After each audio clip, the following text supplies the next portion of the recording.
নমস্কাৰ সাকসেছ পৰিয়ালৰ অন্যটা ভিডিঅ'লৈ আপোনালোকক সকলোকে স্বাগতম জনাইছোঁ। আজি এটা কাহিনী জানিম, যেটো কাহিনী হয়তো আপোনালোকে যদি শেষলৈকে শুনে তেতিয়াহ'লে আপোনালোকৰ দুখ একেবাৰে নাইকিয়া হ'ব।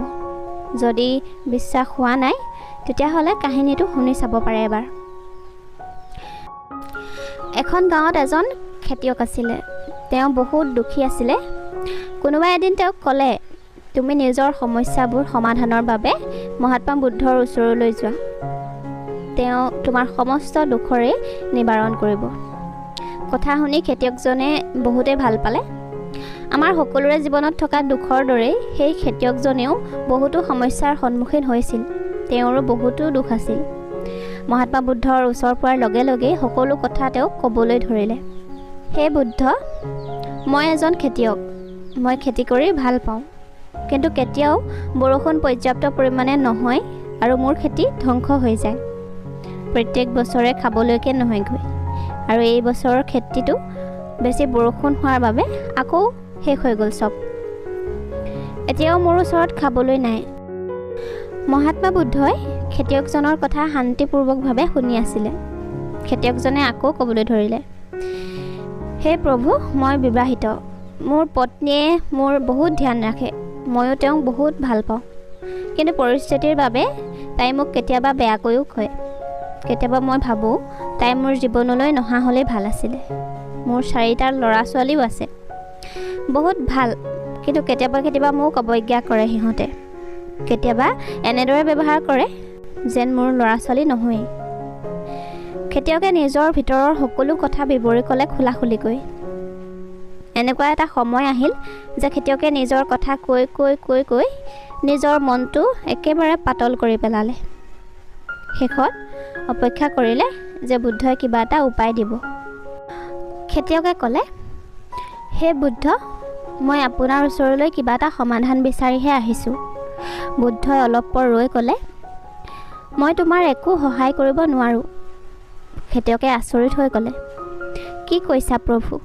সকলোৱে কয় তুমি সকলোৰে দুখৰ নিবাৰণ কৰা। তেতিয়াহ'লে মোৰ দুখৰ নিবাৰণ কৰিব কিয় নোৱাৰিবা? মই দুখীয়া খেতিয়ক বাবে নেকি প্ৰভু? মহাত্মা বুদ্ধই ক'লে, সকলোৰে জীৱনত দুখ সমস্যা আছেই, তোমাৰ জীৱনতে বুলি নহয়। এইবোৰতো সকলোৰে জীৱনলৈ আহে আৰু যায়। কেতিয়াবা মানুহ সুখী হয়, কেতিয়াবা দুখী হয়। কেতিয়াবা আপোনো পৰ হৈ পৰে, আৰু কেতিয়াবা পৰো আপোন হৈ পৰে। এইটো জীৱন চক্ৰ। ইয়াৰ পৰা কোনো ওলাই আহিব নোৱাৰে। মোৰ, তোমাৰ আৰু পৃথিৱীৰ সমস্ত প্ৰাণীৰে জীৱন সমস্যাৰে ঘেৰি আছে। তুমি বা মই এই সমস্যাৰ সমাধান কৰিব নোৱাৰোঁ। যদি তুমি কঠোৰ পৰিশ্ৰম কৰিও সেই সমস্যাবোৰৰ কোনোবা এটা সমাধানো কৰা, তেতিয়াহ'লে তাৰ ঠাইত নতুন সমস্যাই গজালি মেলিব। জীৱনৰ কোনো বিশ্বাস নাই। এদিন তুমি যাক ভাল পোৱা তেওঁলোকেই তোমাক এৰি থৈ যাব। তাতোতকৈও ডাঙৰ কথা, এদিন তোমাকো জীৱনে এৰি দিব আৰু তুমি ইয়াৰ পৰা গুচি যাব লাগিব। জীৱনৰ কোনো ভৰসা নাই। এদিন তোমাৰ প্ৰিয়জন হেৰাই যাব আৰু তুমিও এদিন হেৰাই যাবা। সমস্যা সদায় তেনেকুৱাই হৈ থাকিব। এই সমস্যাবোৰৰ কোনেও একো উপায় কৰিব নোৱাৰে। খেতিয়কজনৰ খং উঠিলে। সকলোৱে কয় তুমি মহান বুলি। মই ইয়ালৈ ইমান আশা কৰি আহিছিলোঁ যে মই কিবা এটা সহায় পাম। যদি তুমি একো সমাধানেই দিব নোৱাৰা, তেতিয়াহ'লে মই ইয়ালৈ এনেই আহিলোঁ। সকলোৱে মিছাকৈ কয়, তুমিতো মোৰ এটাও সমস্যাৰ সমাধানেই নিদিলা। তোমাতকৈতো সেইজন বাবাই ভাল, যিজন মোৰ ঘৰলৈ 2 বছৰ আগতে আহিছিলে। তেওঁ যাগযজ্ঞ, দান দক্ষিণা সকলো কৰালে আৰু মোৰ মনটোকো বহুত শান্ত অনুভৱ কৰালে। কিছুমান দুখো কম হ'ল, কিন্তু তুমিতো মোৰ কোনো সমস্যাৰে সমাধান নকৰিলা। তুমিতো চিধা মোক মানা কৰি দিলা। মহাত্মা বুদ্ধই মিচিকিয়া হাঁহি ক'লে, এতিয়া কোৱাচোন, সিমানবোৰ কৰাৰ পাছতো তোমাৰ সকলো দুখৰ সমাপ্তি হ'লনে? তুমি ভাবাচোন, আজি তুমি আগৰবোৰ সমস্যাতকৈও বেছি সমস্যাৰ সন্মুখীন হ'লানে? এই দুখ কেতিয়াও শেষ নহয়। খেতিয়কজনে তেতিয়া ক'লে, তেতিয়াহ'লে মই মানি লওঁ যে তুমি মোৰ একো সহায় কৰিব নোৱাৰা। যদি তুমি ইমান সৰু সৰু কথাৰ উপায় দিব নোৱাৰা, তেতিয়াহ'লে তোমাৰ শিক্ষাৰে কি কাম আছে? মহাত্মা বুদ্ধই ক'লে, মই তোমাৰ সমস্যাৰ সমাধান কৰিব নোৱাৰোঁ, কিন্তু মই তোমাৰ এটা সমস্যাৰ সমাধান দিব পাৰিম। খেতিয়কে ক'লে, সেইটোনো কি?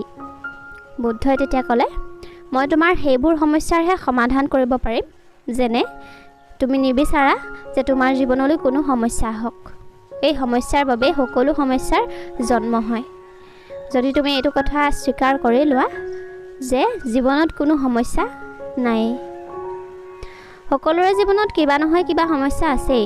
তুমি নিজে এইটো ভাবি লোৱা যে এই পৃথিৱীৰ সমস্ত দুখ, সমস্ত সমস্যা তোমাৰ ওচৰলৈহে আহে। এবাৰ তোমাৰ আশে পাশে ভালদৰে লক্ষ্য কৰা, তেওঁলোক কি তোমাতকৈ কম দুখত আছে? তোমাৰ নিজৰ দুখ ডাঙৰ যেন অনুভৱ হয় আৰু তোমাৰ আশে পাশে থকা লোকৰ দুখ কম যেন অনুভৱ হয়। আমি ইজনে সিজনৰ বিষয়ে ভাবি নাচাওঁ, বিচাৰ কৰি নাচাওঁ। আমাৰ জীৱনত কোনো সমস্যা নহ'লে, নতুবা সকলো ঠিকে থাকিলে আমি আনক উপদেশ দিওঁ, এনেকুৱা কৰা তেনেকুৱা কৰা, তোমাৰ জীৱনলৈ সুখ সমৃদ্ধি আহিব। দুখ আহে আৰু যায়, কিন্তু যদি আমাৰ নিজৰ লগত হয় তেতিয়া আমি বিচলিত হৈ পৰোঁ, একো ভাবিব নোৱাৰা হৈ পৰোঁ। আৰু এইটোৱেই সেইটো সমস্যা যে আমি ভাবি থাকোঁ যে আমাৰ জীৱনত কোনো সমস্যাই নাহক। এইটোৱেই সকলো সমস্যাৰে মূল। যদি গুৰুত্ব সহকাৰে ভাবা আৰু চোৱা, তেতিয়াহ'লে জীৱন দুখ আৰু সুখেৰে ভৰপূৰ হৈ আছে। ইয়াক কেতিয়াও সলনি কৰিব নোৱাৰা। যদি গোটেই জীৱনত সুখতেই থাকিব বিচাৰা, এইটো কেতিয়াও সম্ভৱ নহয়। যদি বিচাৰা দুখেৰে ভৰি যাওক, তেতিয়াহ'লে এইটোও সম্ভৱ নহয়। যদি সদায় সুখী থাকিব বিচাৰা, তেতিয়াহ'লে এইটো বুজি লোৱা আৰু জানি লোৱা যে জীৱনত সমস্যা থাকিবই। ইয়াৰ পৰা বিচলিত কেতিয়াও হ'ব নালাগে। খেতিয়কে বুদ্ধৰ কথা শুনি ভৰিত পৰি ক'লে, হে প্ৰভু, মই এই কথাটোকে আজিলৈকে উপলব্ধি কৰিব নোৱাৰিলোঁ। মোৰ চকু সঁচা অৰ্থত তুমি খুলি দিয়াৰ বাবে বহুত বহুত ধন্যবাদ। এতিয়াৰ পৰা মই জীৱনটোত পূৰ্ণৰূপেৰে জীয়াই থাকিম আৰু কেতিয়াও সুখ আৰু দুখৰ মাজৰ কথা ভাবি নিজকে কষ্ট নিদিওঁ। কাহিনীটো ইমানেই আছিলে। এতিয়া আপোনালোকে জনাব কমেণ্টত যে কাহিনীটোৰ পৰা আপোনালোকে, মই প্ৰথমতে যে কৈছিলোঁ 100% ৰিজাল্ট পালে নে নাই জনাব। আপোনালোকৰ বহুমূলীয়া সময়কণ দিয়াৰ বাবে বহুত বহুত ধন্যবাদ।